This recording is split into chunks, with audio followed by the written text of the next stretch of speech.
Quand tu fais de la télé, c'est forcément, on te dit laisse tomber d'abord, n'essaye même pas, parce que pour faire de la télé, il faut des pistons, il faut connaître des gens. Je connaissais personne, il faut coucher, je n'ai jamais couché pour, en tout cas, avoir un métier. Et j'ai essayé, hein, ça ne marche pas. Et je suis rentrée dans l'audiovisuel avec une simple proposition, mais une proposition qui a plu, et je pense que je pourrais donner ce conseil à tous ceux qui voudraient essayer de faire en tout cas un programme télé.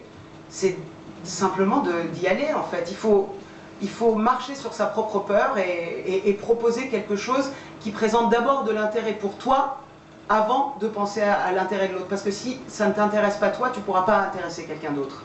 Donc l'histoire des idées reçues et des clichés, évidemment que c'est notre vie. Évidemment qu'on en a entendu des histoires, des idées reçues et des clichés sur les Iraniens. Combien de questions bêtes on a entendu, hein? C'est grand comment l'Iranie et les Iranais, ils sont sympas. Manger avec les mains, je connais bien l'Iran, j'ai lu Jamais sans ma fille de Betty Mahmoudi. Aucun problème. Donc, il faut vraiment, je pense, avoir le courage qui représente assez bien, je trouve, nous les Iraniens et cette communauté. Parce que tous ceux que je connais, j'en connais pas beaucoup des Iraniens en France, mais tous ceux que je connais en tout cas, pourraient être à ma place et vous dire la même chose. On a cette expérience commune de souffrance, de réussite, parce qu'on avait un noyau dur qui était ne pas décevoir les parents. Nous, notre génération n'avait pas le droit de décevoir les parents. Ensuite, nous, notre génération, comme la génération des parents, pendant des décennies, on s'est battu pour avoir le passeport du pays dans lequel on vivait. On s'est battu pour avoir les passeports de toutes les couleurs. On a finalement, au bout de 10 ans, 20 ans, 30 ans, obtenu finalement, ça y est, le passeport français, le passeport canadien, le passeport américain. Et ce qui est dingue, et ce qui est commun chez tous les Iraniens que je connais, de la diaspora iranienne du monde entier, c'est qu'une fois qu'on a le passeport, on se dit « Voilà, c'est quoi le problème ?»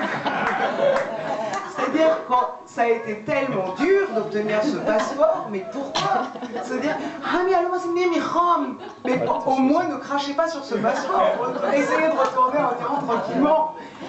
Ensuite, je pense que pour ce qui est des Iraniens de France, notre histoire est complètement différente. Et j'ai tenu à faire un spectacle qui s'appelle donc Je change de fil, que je joue en ce moment, parce que je raconte mon arrivée en France à l'âge de 10 ans jusqu'à l'obtention du passeport. Et on voit que notre histoire, qui est vraiment mon histoire et la vôtre, on a une histoire, elle est vraiment similaire. En revanche, elle est totalement différente de celle des étrangers en France. On n'a pas de problème de passif colonialiste. On n'a pas de problème parce qu'on a été parqué dans des cités. On n'a pas tout ça. On a Monsieur Valéry Giscard d'Estaing qui a un peu déconné, mais à part ça, aucun problème avec la France. Je pense qu'on a été reçus, nous, par un pays qui ne nous devait pas grand-chose, qui nous a donné la possibilité d'aller faire des études, d'avoir la sécurité sociale, d'apprendre Victor Hugo, d'apprendre Monsieur Beaumarchais, d'apprendre La Fontaine, qui est en fait iranien, et d'arriver à avoir une culture supplémentaire sans jamais perdre la nôtre. Parce que nos parents et la génération de nos parents ont toujours été là pour nous rappeler à nous, je pense aussi à toi, Jeannette, ce que c'était l'Iran, puisque nous, on l'a pas vécu personnellement, mais on a l'impression, tellement nos parents nous ont bien parlé de l'Iran, tellement on nous a raconté toutes les histoires. Et pour les histoires qu'on n'a pas vécues, on voit des photos. Souvent, on retrouve des vieilles photos, et sur les photos, on ne se reconnaît pas. On ne se reconnaît pas, on reconnaît pas, il y a les parents, on ne les reconnaît pas non plus, parce qu'il y avait une telle joie de vivre dans le visage des parents, et cette joie de vivre, on n'a pas recroisé cette joie de vivre dans leurs yeux depuis longtemps. On ne reconnaît même pas l'arrière-plan, les maisons, les rues de Téhéran, tout a changé. Ce qui est commun, c'est finalement cet amour de ce pays que nos parents ont réussi à nous transmettre. C'est-à-dire que j'ai un passeport français, ça fait 30 ans que je vis en France. Si là, tout de suite, on me demande comment je me sens, je suis obligée je reconnais que je suis iranienne, je veux dire, alors que c'est ça le paradoxe, c'est que je me sens profondément iranienne tout en sachant que je suis française. Ça, allez expliquer ça à des Français, c'est-à-dire que c'est compliqué, c'est-à-dire que notre amour pour la France est intact, mais on ne peut pas au vu de ce que on nous a montré, avec ce qu'on nous a raconté, ce qu'on nous ont raconté nos parents, on ne peut qu'aimer l'Iran et on ne peut que l'aimer à vie. C'est-à-dire qu'on peut nous expliquer que oui, mais le nucléaire, oui, mais ci, oui, mais ça, oui, mais vous avez vu votre président, oui, mais peut-être l'Iran ne change pas. On ne va pas changer d'humeur et de sentiment par rapport à ce pays parce que l'information change de jour en jour. Donc cet amour-là, je pense que la transmission de cet amour-là a été la plus grande réussite de nos parents. Donc je remercie ici ma mère parce que je pense que celle qui m'a donné le plus envie d'aimer et l'Iran et la musique iranienne, c'est ma mère. Et je pense que... Voilà.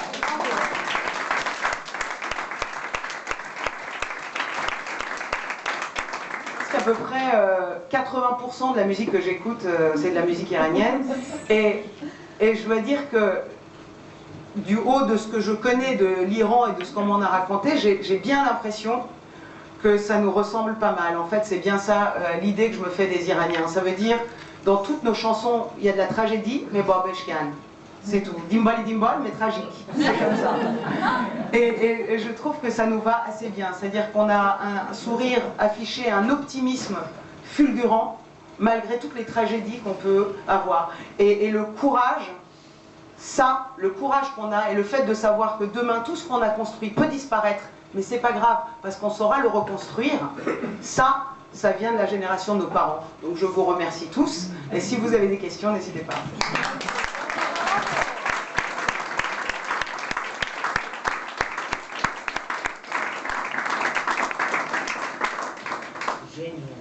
Franchement, génial.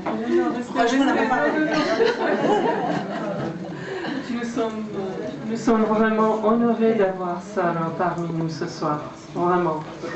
Non, je vous en prie. Bon, si on a le temps pour questions-réponses, si vous voulez.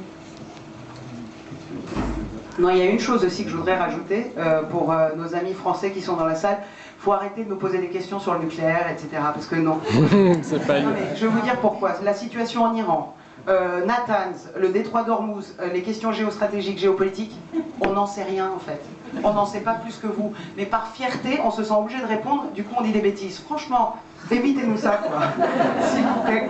On n'en sait rien. Posez-nous des questions auxquelles on peut répondre. Est-ce qu'on a envie de retourner en Iran? Oui. Est-ce qu'on aime l'Iran? Oui. Est-ce qu'on aime la France? Oui. Voilà, ça on est capable. Génial. Est-ce que tu es heureuse? Je suis profondément heureuse, mais si tu as du bois, touche.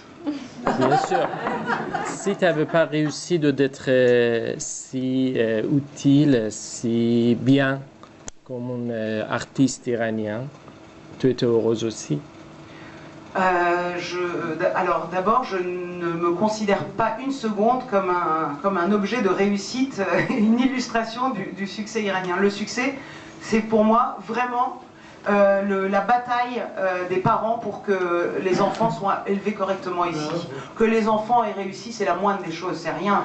Donc que je sois galeriste, que je sois commercial, commerçante, comptable, peu importe le travail qu'on fait, à partir du moment où on ne fait pas honte à nos parents et en plus on les rend fiers. C'est la seule chose qui compte, vraiment je le pense. Bravo.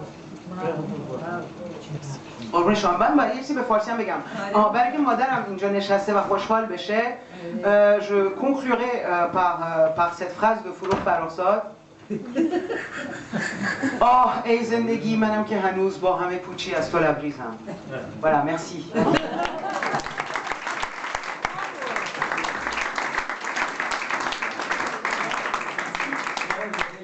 Oh, bien sûr, je vous en prie. Est-ce que chez moi? Bien sûr, je vous en prie. Comment vous appelez, jeune homme? Ça va. Oui, voilà.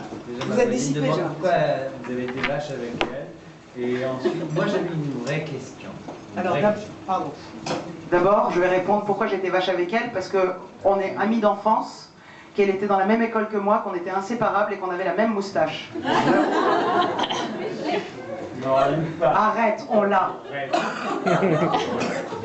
Laisse-moi faire pendant une semaine.